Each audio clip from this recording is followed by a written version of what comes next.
Hello guys, in this video I'm going to show you how to manage the save options in the Adobe Photoshop Express application. The first thing you need to do is enter the app.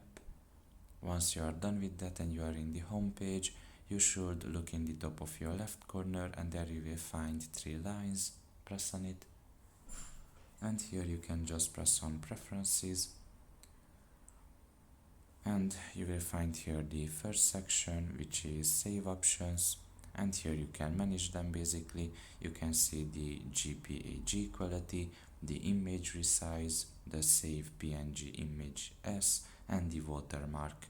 Now some of them require premium subscription, but you can change, for example, the image resize. You can see that right now it is set to original. You can set it to 4000, for example. After you can just leave, and you can also manage the save PNG image S, and you can see either PNG or JPEG. Now I'm just going to leave it on PNG, and that's pretty much it really. So I hope this video was helpful to you. Thank you for listening and see you next time. Bye bye.